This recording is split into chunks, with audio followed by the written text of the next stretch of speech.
वैसे भी लायला हमार बॉयफ्रेंड अगर हमरा की तोहफा वैलेंटाइन डे पे ना देलस त हम ओकर काम घुमा दे। सही कहलू मर्सिया। हेलो मैक्सिम, हमरा के चाहिए तोहार वैलेंटाइन। हमरा के चाहिए एगो सफेद पिल्ला और ओकर कान में इयररिंग। हम तोरा के वैलेंटाइन के तोहफा देहब। समझ आ गइल ना तोरा के? की भाई नास्तिया तोरा के कुछ समझ में नहीं के आवत। ये बहुत फैशनेबल बा। जब शानदार कुत्ता के कान में इयररिंग होकेला तो बहुत अच्छा लगेला। जूली और तू का ऑर्डर कैले बाड़ू? ओ नास्तिया शर्म ना के उजे भी देई उहे सही होई। ठीक बा, तोरा के हमार बात समझ में आई? अब हमरा के कॉल करिए जब पति मिल जाए। जूली हम खुद के खातिर एगो गुलाब के बहुत बड़ा गुलदस्ता मंगवेले बानी। समझ गइलू तू?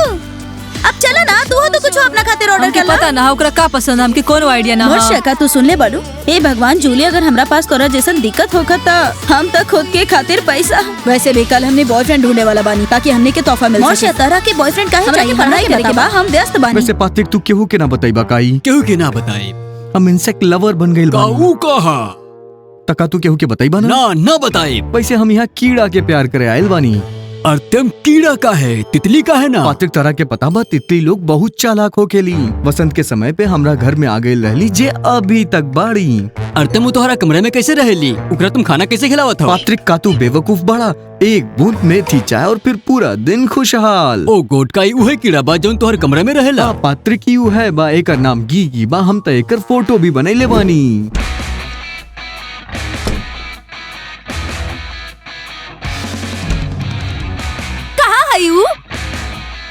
वहाँ पर गई। ओ जाइना तू रुका। का तो एक नाम भी देले हो? पात्रिक तोरा हम बताओ तनी तोरा समझ में नहीं के आवत के जब हम सूतल रहेली तभी हमरा तकिया के पास आवेली, बैठ जावेली और गूंगू करत रहेली, हमके नींद आ जाएला।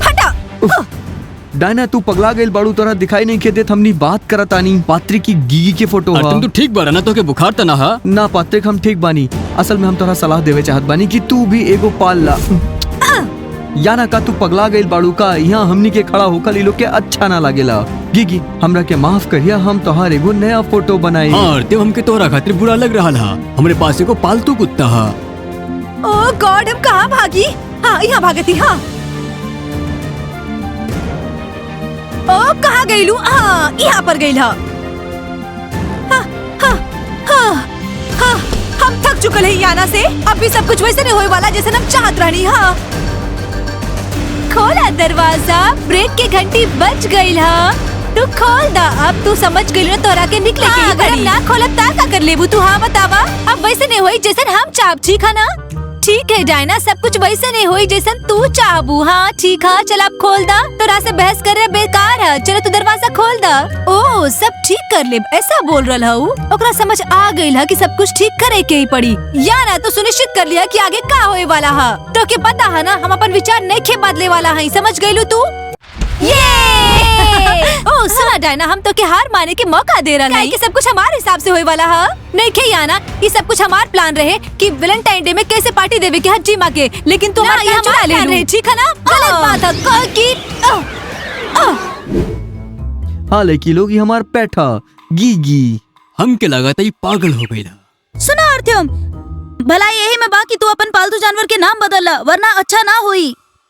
हाँ लेकिन लोग केहू के पास कुछ नहीं खे, केहू के सफेद कुत्ता चाहिए और केकरा खातिर तक कीड़ा ही काफी बा।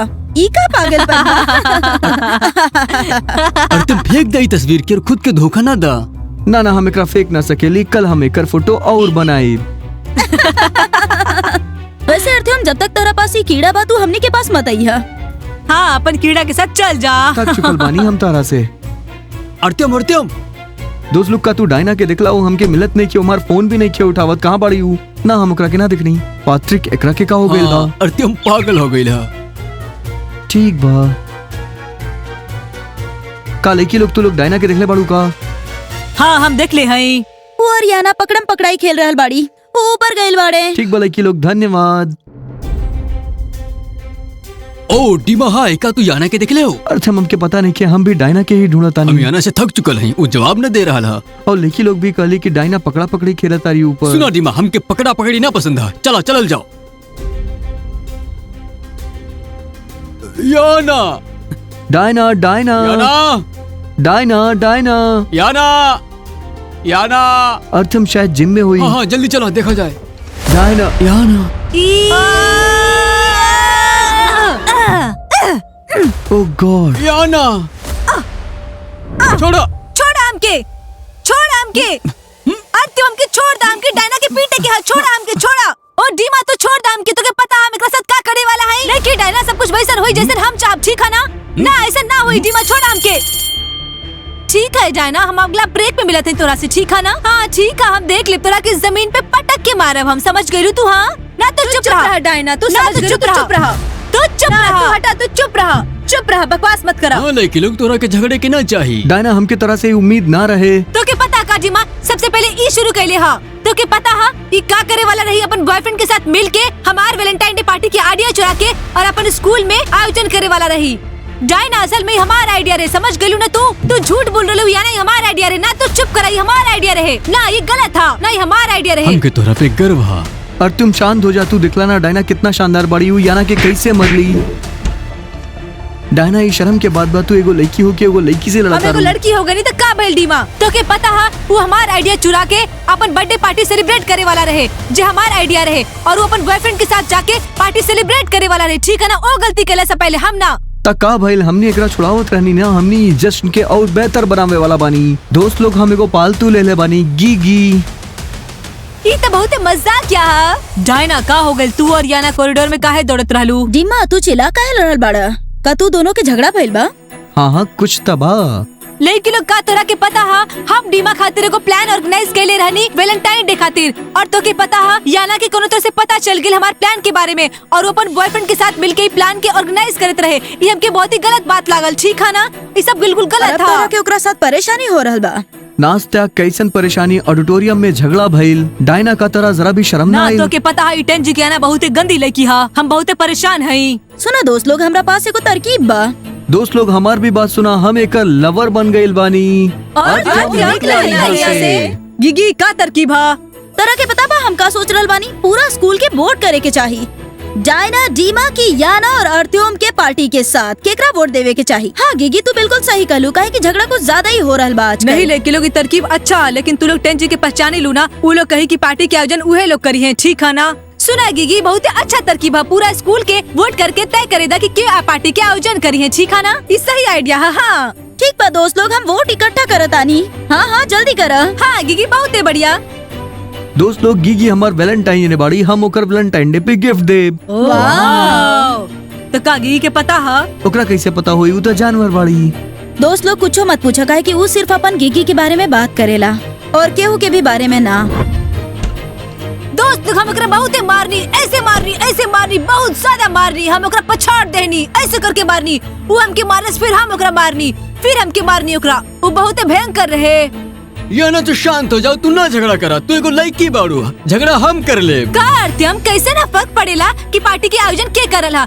ये सब हम लोग तय करब कि पार्टी के आयोजन के करल हा, ठीक है ना? तो के कुछ बोले की जरूरत नहीं के हा। हाँ तो फिर लेकिन सुन हम का केनी, हम ओकरा जमीन पे पटक देनी और ओकरा बहुत ज्यादा मारनी, बहुत मजा आई। याना तो शांत हो जाओ, तू ना झगड़ा करा, तू एगो लड़की बाड़ू, झगड़ा हम कर ले। याना पार्टी के आयोजन हमनी करब, काहे कि हमनी शानदार का बानी। तू अर्तिम के पालतू के देख लू, एगो उड़त भइल गिगी बहुत हो जैसा। गइल कीड़ा के बारे में, ठीक है ना? अब हम लोग अगला ब्रेक पे तय करब। हाँ वैसे हमरा के एगो कहानी बनावे के पड़ी ताकि टेंजी नाइने के वोट कर सके। सही में उनका अर्त्योम और गिगी खातिर वोट करे के चाहिए, यही तरह से वो जरूर मान जाई हैं। हाय दोस्त लोग। हाय। गिगी का तू डायना खातिर ले लू हो? हाँ ना दोस्त लोग, हमरा के डायना से कोनो मतलब नहीं खे। हमनी के पास दोसर मुसीबत बा। हमनी के क्लास में अर्त्योम, ओकरा पास एगो पालतू जानवर बा। सब लोग ओकरा से बहुत परेशान बाड़े और सब लोग ओकरा ऊपर अर्तिम, हंसते का तू रहेले। सुनला? हमके लागेला ओकर अर्तिम के पालतू पसंद हा। Oh wow. अगर तू लोग अर्त्योम के पालतू जानवर के साथ बड़ा तो लिख दिया 9A। दोस्त लोग चलो अगर पालतू जानवर के सपोर्ट करत हई, अगर ओकरा कीड़ा पसंद है सब ओकरा सपोर्ट करब, ठीक है? चलो चलो। हाँ आ जा दोस्त लोग, फिर कहिल जाओ। ये बहुत ही अच्छा होके वाला बा। अब अमरशिया लिख दा। लाइला, पात्रिक, अर्त्योम, तब याना। धन्यवाद दोस्त लोग, अर्त्योम और ओकर कीड़ा के सपोर्ट करे खातिर बहुत बहुत धन्यवाद।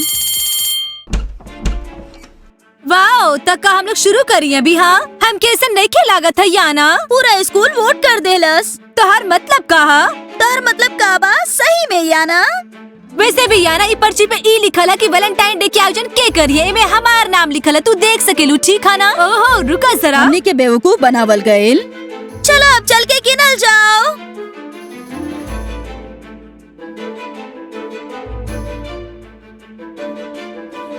केला ये की सबके हम केला केला? अब पता चली कि आयोजन के करे वाला बा। जी खत्म, पहला वोट निकालत हई। हाँ 9A। तो हम कीड़ा खातिर वोट ना कहीं। हाँ और ये सब कैली गिगी। हे भगवान, हमके समझ आ गेल कि हम लोग हारे वाला हई, हमके बर्बाद करे की पड़ी सब कुछ। हाँ हाँ ता 9A। तू लोगन के भरोसा ना होई कि हमरा के भी 9A हाँ, और हमके मिलल मिलल बा। है 9A। और हमरा के भी मिलल बा 9A। 9A तरह के का मिलल? 9A, अरे फिर से 9A। 9A 9A 9A 9A। और तुम कुछ करो।